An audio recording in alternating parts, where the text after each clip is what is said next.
all'economia, alla cultura, ai saperi, all'organizzazione sociale, che noi siamo figli di questo secolare e importante movimento. Le regioni non sono un fine dell'autonomia, ma uno strumento di democrazia reale. Del resto, è sotto gli occhi di tutti che lo Stato unitario, così come venne immaginato e agito in 150 anni di storia italiana, non può più reggere. E non per strane e misteriose volontà secessioniste, ma per quel necessario evolversi della democrazia che muove la storia. Forse non è azzardato affermare che il pensiero autonomista, che in Italia ha avuto diverse stagioni e che tante volte è stato sconfitto, è riuscito a essere il collante e la forza centripeta nella crisi, nei momenti più bui della società italiana. Oggi ci troviamo nel mezzo di una crisi planetaria che richiede rigore, serietà, forza morale e volontà di coesione. A tutti coloro i quali temono l'avvento di una nuova idea di autonomia, certamente contrapposta al centralismo conservatore, ricordo che da molto tempo l'autonomismo, come fu scritto ancora da Sturzo, è un grido di vita contro la paralisi e contro il parassitismo della capitale o delle capitali che dominano attraverso lo Stato e la burocrazia tutta la vita del nostro Paese.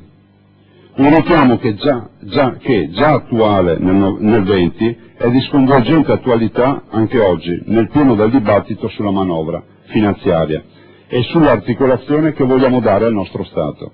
Guardiamo di cosa è fatta la crisi. L'avidità di alcuni corpi sociali, il moto centrifugo degli egoismi contrapposti, il dispotismo della nuova finanza sganciata dal lavoro, mercati sempre più vasti ma anche sempre più incontrollati hanno messo tutto il sistema con le spalle al muro. O si cambia o siamo destinati a perire. Mi è già capitato di dire che dopo il muro di Berlino è crollato pure il muro di Wall Street e che in un mondo che non può non mettere in discussione il welfare, così come è stato immaginato in Europa, sono i meno protetti a pagare la resistenza degli intoccabili a partecipare a sacrifici e crescita. Sono convinto che per difendere una vita dignitosa ed equilibrata, a ogni livello della piramide sociale dobbiamo trovare in noi stessi, individui, movimenti, partiti e istituzioni, la forza e la voglia di cambiare. Se l'evoluzione tecnologica e la globalizzazione dell'economia sono le nuove architravi del sistema, il centralismo istituzionale non può più essere l'altro peso di quel check and balance, l'indispensabile per tenere in equilibrio la vita di tutti noi, ma soprattutto la vita di coloro che più hanno bisogno di sostegno e quindi di istituzioni forti, credibili, attente e consapevoli delle esigenze del popolo. Il federalismo verso cui la politica italiana sta andando è parte integrante di una complessità territoriale che non si esprime soltanto attraverso l'economia o le istituzioni. Esso vive attraverso quelle componenti sociali e culturali che agiscono e si muovono a partire dall'idea stessa di identità locale, un'idea che noi vogliamo permanga e resista. La forma e la riforma dello Stato, che già sono impregnate di un forte decentramento amministrativo, non possono che nutrirsi della vita quotidiana dei popoli, fatta dai convincimenti etici, dall'identità religiosa, dal permanere di una struttura linguistica, dalla capacità di sviluppare una propria economia ancorata ai saperi che ci sono stati tramandati. Un forte impulso innovativo, una grande capacità di relazione internazionale e un decisivo ancoraggio all'identità locale sono i capisaldi del federalismo, che è anche un moto di rivolta verso una fiscalità ingiusta, ma soprattutto all'esaltarsi delle strutture positive e portanti di tutto un popolo. Il federalismo non apparterà mai alle elite. Lo sviluppo della vita locale, la libertà delle province, dei comuni e delle regioni vanno e andranno di pari passo. Il federalismo, come dico sempre, è l'aggregazione di dignità diverse e non la frantumazione degli egoismi. È un moto centripeto, non centrifugo.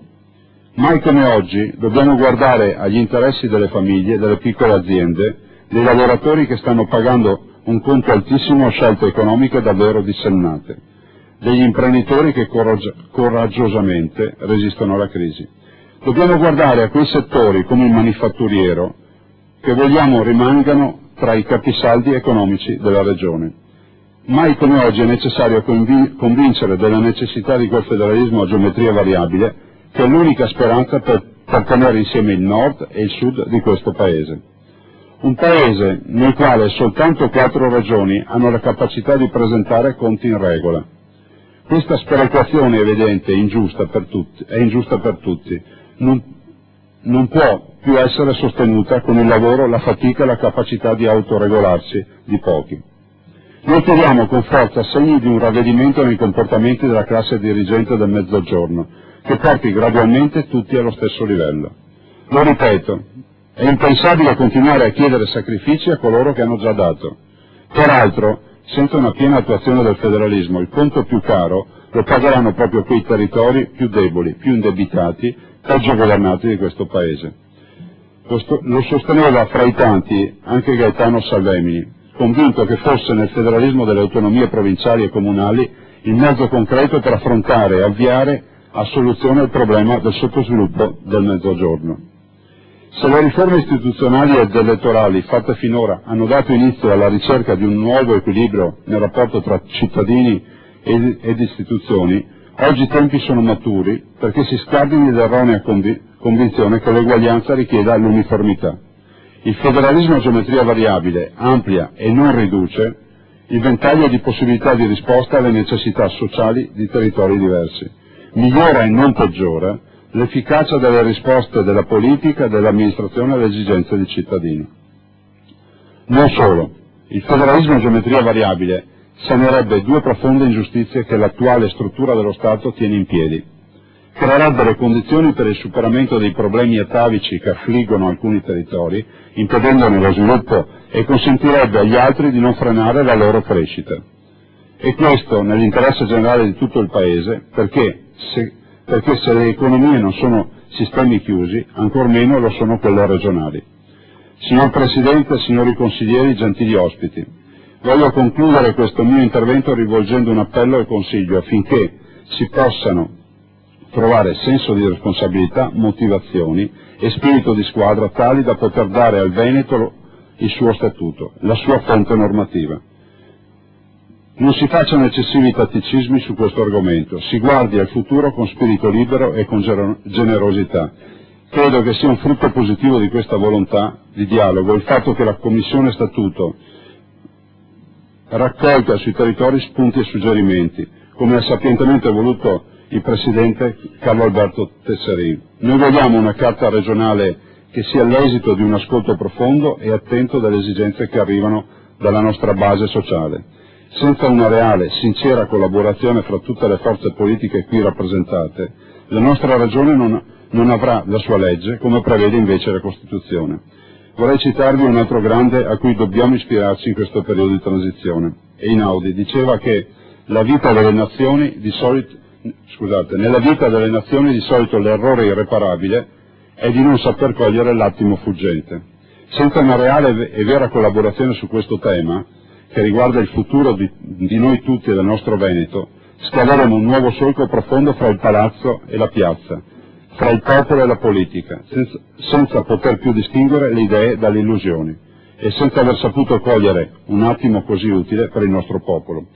Che vinca in quest'Aula prima che altrove il Veneto delle idee. Grazie.